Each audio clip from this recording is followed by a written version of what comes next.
Vamos trocar de assunto aqui, um outro assunto também que preocupa bastante, porque parece que a CPI do Banco Master vem aí. Por isso a gente vai ao vivo a Brasília com a Rani Veloso, que tem todas as informações pra gente. Rani, muito bom dia. Bom dia, David de Tarso, a você e a todos que nos acompanham ao vivo direto de Brasília. Pelo menos pedidos tem, viu? Esse é o 4º pedido para a abertura de uma comissão parlamentar de inquérito para investigar as fraudes envolvendo o Banco Master. Dessa vez, o senador Eduardo Girão, do Partido Novo do Ceará, tem até o momento 42 assinaturas de senadores prestes a ter a 43ª assinatura, sendo que é de um parlamentar da base do governo. Renan Calheiros, do MDB de Alagoas, deve ser o próximo a assinar. Ele que também vem falando sobre essas fraudes e instalou um grupo de trabalho a nível da Comissão de Assuntos Econômicos para acompanhar as investigações e fiscalização também ao STF, Polícia Federal e Banco Central envolvidos nesse processo de liquidação extrajudicial e também investigação. De acordo com Eduardo Girão, Davi Alcolumbre agora não tem mais desculpa para ler o requerimento com um pedido de abertura da CPI.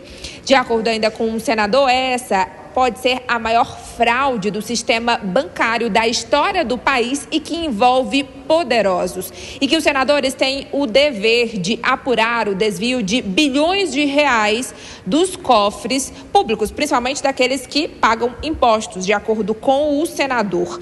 Também falou em punição de forma urgente aos envolvidos neste escândalo.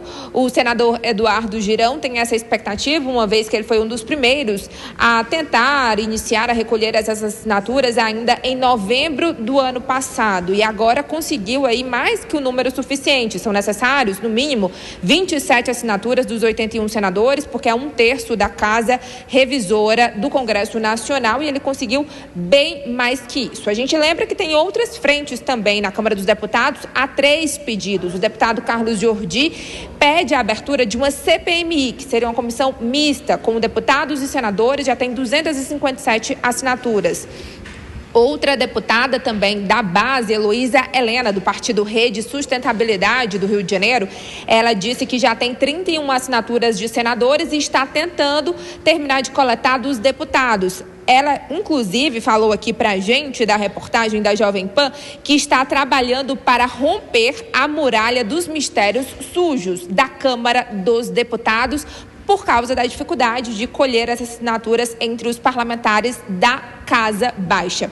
Também uma outra frente do ex-governador aqui do DF, Rodrigo Hollenberg, que é do PSB do Distrito Federal, e envolve também apurações sobre o Banco de Brasília. Então, por isso, o interesse. No caso da oposição, a gente sabe também aquele suposto envolvimento da esposa do ministro Alexandre de Moraes, Viviane Barci de Moraes, que teria um contrato de 129 milhões de reais com Daniel Worcaro. Então, essas são as frentes no Congresso Nacional, mas depende para uma CPMI ou para uma CPI no Senado da leitura do requerimento pelo presidente da Casa, o senador Davi Alcolumbre, que por enquanto está e segue em silêncio. Só lembrando um último elemento para vocês comentarem, que o senador Renan Calheiros falou que soube de pressões do ex-presidente da Câmara, Arthur Lira, que é seu rival político em Alagoas, e também do atual presidente da Câmara, Hugo Mota, de pressões sobre o Tribunal de Contas da União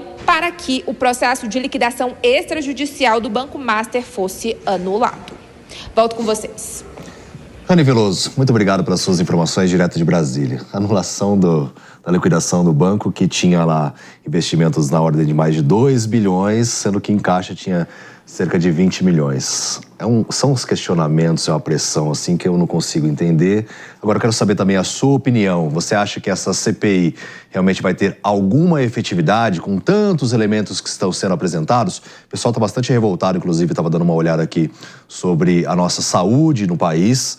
E outra coisa que causa bastante revolta é isso, de envolvimento de pessoas influentes, pessoas que deveriam defender os nossos interesses, mas ter defendido apenas os interesses próprios.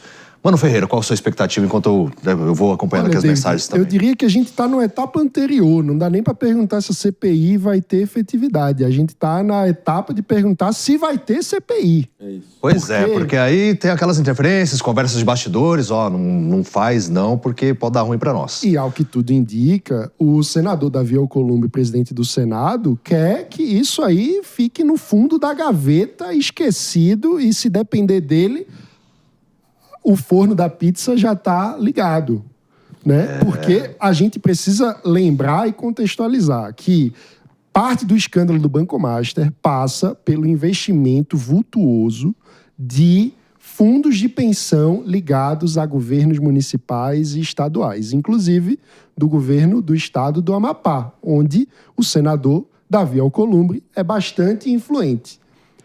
Todos os indícios são de que há, de fato, uma pressão muito grande de diversas alas dentro do Congresso Nacional para que esse assunto não prospere, para que, usando as palavras do ex-presidente do Banco Central, Armínio Fraga, se asse uma pizza monumental do tamanho do Maracanã, talvez a maior pizza da história do Brasil. E aí veja como a política brasileira tem as suas ironias, porque numa situação como essa, é possível que a rivalidade local de Alagoas entre Arthur Lira e Renan Calheiros faça com que esse equilíbrio acabe se rompendo. A gente precisa que a sociedade pressione para que esse caso tenha a investigação até as últimas consequências. E é o que se espera, né? A investigação. Só que eu investigo você. Aí você tem um rabinho preso comigo em alguma coisa. Aí eu não vou ser tão incisivo com você, porque eu também devo. Aí como é que a gente pode ter uma efetividade nas investigações? Gustavo Mesquita. Olha, para mim o único caminho é a cobrança popular. Não tem outro meio. Esse escândalo do Banco Master, que cada vez mais se revela, não somente como uma fraude financeira, mas é uma fraude de corrupção, talvez a maior fraude de corrupção da história do Brasil, dentre tanto, olha que a concorrência é grande, e que envolve personagens de todos os poderes, de todas as instituições. E disso decorre todas essas manobras que a gente vem assistindo por todos os poderes, lá no Supremo Tribunal Federal, agora também no Poder Legislativo, com a tentativa de passar pano, de empurrar essa sujeira, essa podridão para debaixo do tapete. Agora, resta a nós sabermos se, mais uma vez, a gente vai ver essa podridão ser empurrada para debaixo do tapete ou se a gente vai fazer alguma coisa. Se a gente deixar somente na mão das instituições, infelizmente eu tenho a convicção de que nada vai acontecer e vai ser assada, assim, uma pizza do tamanho do Maracanã. Cabe a nós cobrarmos, população, sociedade, por todos os meios, imprensa, fazer o nosso papel, porque se essa sujeira, se esse escândalo do Banco Master foi mais um que vai acabar em pizza e a sujeira for empurrada para debaixo do tapete, sinceramente, vai ser a maior mensagem que vai ser dada para o povo brasileiro de que o crime no Brasil compensa. E isso a gente não pode admitir jamais. Ana? Não, tem uma questão aqui que a gente tem debatido muito nos últimos dias e que eu acho que a gente tem que debater cada vez mais, que é a forma como os nossos representantes públicos, seja no Poder Executivo, Legislativo, tanto no Judiciário, se relacionam com grandes figuras da economia e do poder brasileiros. Porque, veja, nesse caso do Banco Master especificamente, a gente tem muito ilustrado como essa teia de poder, ela se restringe a determinadas pessoas e todas elas têm algum tipo de relação. A gente não pode dizer que é um rabo preso, mas é no mínimo desconfortável para nós como população saber que as pessoas que julgam, que as pessoas que investigam, que as pessoas que fazem a lei são tão próximas a elementos tão poderosos do nosso país. Porque, inegavelmente, ainda que de forma inconsciente, isso gera uma certa crise de ética, uma crise moral, porque a gente não sabe exatamente se essas pessoas estão agindo de forma imparcial ou se de alguma forma elas estão favorecendo aqueles que estão próximos. E isso numa democracia é muito absurdo. A gente fala tanto de ataques à democracia, isto também é um ataque à democracia, porque fragiliza, porque causa desconfiança, traz insegurança. E nós, como sociedade, não podemos não só deixar esse escândalo ir para baixo do tapete, como falou o Gustavo, mas precisamos debater a forma como os nossos representantes se relacionam com a elite política e econômica do nosso país. Nós precisamos de um compliance da nossa sociedade, porque senão escândalos como esse vão ser corriqueiros na nossa sociedade. Não, e a gente vê, né, dia após dia, porque aí você tem uma ação, aí daqui a pouco desengaveta aqui uma investigação sobre você, de algo que você fez. Então, assim, o envolvimento também das mais diferentes frentes que preocupa bastante.